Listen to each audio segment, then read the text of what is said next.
आज हमने login page बनाना है सेशन को यूज़ करते हुए। उसके लिए हमने सबसे पहले अपनी डेटाबेस कनेक्ट किया है। उसके लिए हमने एक छोटा सा PHP का कोड लिखा है। उसके बाद हमने एक साइन अप पेज बनाया और एक लॉगिन पेज बनाया। साइन अप पेज से हमें न्यू डाटा की हम एंट्रीज अंदर करवा सकते हैं और लॉगिन पेज से हम जो पुराना, अगर कोई हमने देखना हो कि डाटा अगर पुराना यूज़र है उसने दोबारा से लॉगिन अंदर करना है तो उसके ज़रिए वो करवा सकता है। इसके अंदर हमने अपनी डेटाबेस यहाँ पे इंक्लूड किया। उसके बाद हमने ये वेरिएबल्स बनाए हैं। वेरिएबल बनाने के बाद हमने यहाँ पे फंक्शन यूज़ किया है मूव अपलोडेड फाइल्स का, टेम्प और इमेजेस जिनके क्यूरी लगाई है।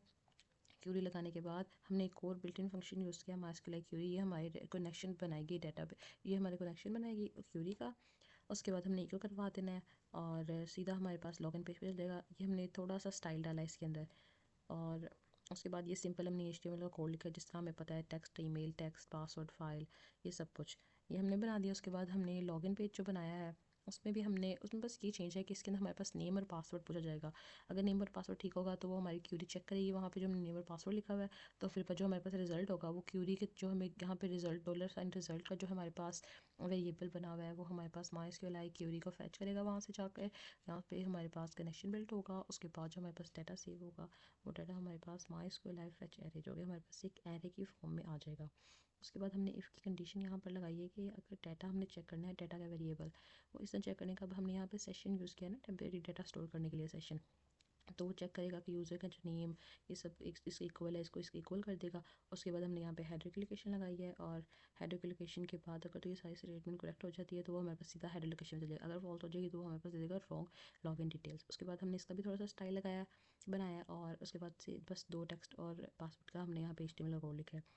नेक्स्ट हमारे पास हमने होम पेज बनाया। जो हमारे पास होम पेज के साथ शो होगा वो सिंपल हमने यहाँ पे एक सेशन स्टार्ट किया है। उसके अंदर हमने लिख दिया कि हमारे पास यूज़र का जो आएगा सेशन और उसके बाद हेडर लोकेशन डाली है। और ये सिंपल हमने यहाँ पे HTML का कोड लिखा है थोड़ा सा। यहाँ पे हमारे पास वेलकम आ जाएगा यूज़र, उसके बाद उसकी इमेज आ जाएगी, फिर उसकी ईमेल शो होगी, फिर हमारे पास फ़ोन नंबर शो होगा। और फिर हमारे पास ये लॉगिन के पेज से हमें ये कनेक्ट कर देगी लॉग आउट के पेज से। तो लॉग आउट के पेज में क्या है, जिस तरह हम एक सेशन बनाते हैं उस तरह हमने एक सेशन को डिस्ट्रॉय भी करना होता है। एक सेशन स्टार्ट किया तो सिंपली इतना सेशन डिस्ट्रॉय, तो हमारे पास सेशन डिस्ट्रॉय हो जाएगा और ये सीधा हमें हमारे लॉगिन पेज के पास वापस ले जाएगा। अब हम इसको चेक करते हैं क्रोम पे जाके। यहाँ पे हमने URL डाला है तो ये हमारे पास हमारा साइन अप पेज आ गया। अब यहाँ पे हम कोई भी वैल्यू इंसर्ट करेंगे ना, तो जैसे हमने कोई किया, चलिए हम अली कर लेते हैं। यहाँ पे हमने साइन अप पेज ओपन किया और यहाँ पे हमने अली की डिटेल्स सारी डाली। यहाँ पे उसको साइन अप करते हैं।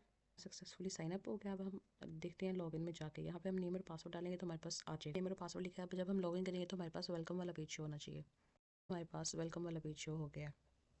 ये पहले वेलकम लिख रहा है, उसका name, picture, email and phone number. अगर हम लॉग आउट पे क्लिक करेंगे तो ये हमारे पास डेटाबेस में से ये लॉग आउट हो जाएगा। Thank you.